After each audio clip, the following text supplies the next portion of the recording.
Para iniciarmos a questão da saúde mental, é importante esclarecer alguns aspectos. A saúde mental ela é um equilíbrio emocional entre os fatores internos, processos cognitivos, o mesmo corpo e mente, porque para a psicologia, na nossa abordagem, corpo e mente não se separam, são partes indivisíveis. Vou dar um exemplo clássico disso. Quando você está com alguma situação, algum conflito emocional, isso vem arcar no seu corpo físico. Você sente mais indisposição, estresse, poder assim, totalmente vivencial daquilo que você está sentindo no momento. E ao contrário disso também, quando você está com uma questão física, aquilo abala seu emocional. Eu estou hoje muito preocupado com a minha forma física. Tudo isso vem acarretar na imagem corporal, na imagem pessoal do ser humano. Então, ou seja, para a gente poder iniciar isso, a primeira coisa para deixar bem claro, que corpo e mente não se dividem nesse aspecto. E uma perfeita harmonia disso, de mente e corpo, para mim também é uma questão de saúde mental, onde você consiga transbordar para o sistema da sociedade, essa vivência interhumana que você tem consigo mesmo. Então eu poderia assim conceituar de uma forma bem tranquila, saúde mental, como uma capacidade mesmo de o próprio ser humano conseguir administrar a sua própria vida e se sentir bem consigo mesmo. Isso em si é a saúde mental. Para falar também da questão de saúde mental, é importante a gente falar de um aspecto relacional que é a doença mental. Os transtornos mentais, eles vêm propriamente da doença mental. A doença mental, existe dois parâmetros dela, uma fase mais grave, mais patológica, que é a psicose, qual a partir da psicose, que é uma das doenças que são mais famosas aí no entendimento, é a esquizofrenia, que é até hoje é uma doença que a gente não sabe de onde ela veio, para onde ela vai, onde cura.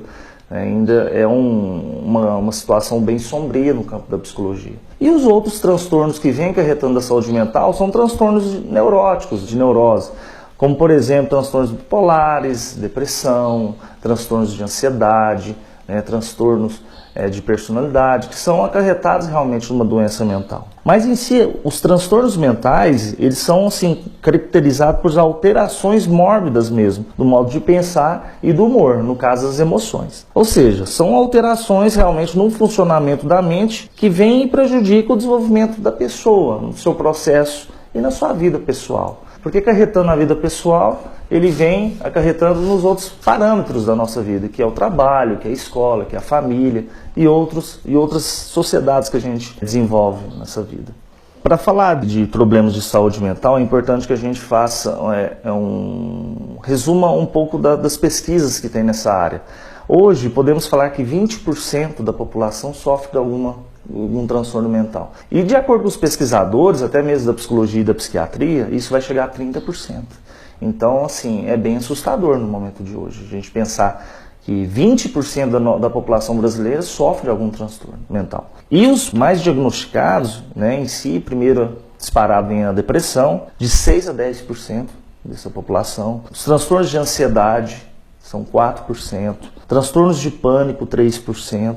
Transtorno bipolar, 2%, e outros acarretam em 1%. Mas em si, os mais, aparentemente, que são mais diagnosticados é a depressão, é a ansiedade, é o transtorno de pânico e o transtorno bipolar. E eu deixo como orientação para você manter a saúde mental em dia, a primeira coisa é prevenção. Às vezes a gente tem a mania de só procurar o profissional da área, no caso da psicologia, quando realmente está com aquele problema bem aflorado e bem já um sistema mais, poderia dizer assim, mais grave. E não, a prevenção é muito importante, que se faça psicoterapia mesmo não tendo nenhum diagnóstico, que não tenha nenhuma relevância naquele momento. Mas para quê? Para ele estar seguro que quando há algum problema emocional, ele já tem uma resistência para lidar com aquilo melhor. Então eu falo dessa prevenção. O outro, cuidar de si mesmo. O que é cuidar de si mesmo? Uma boa alimentação, um bom descanso, uma boa noite de sono.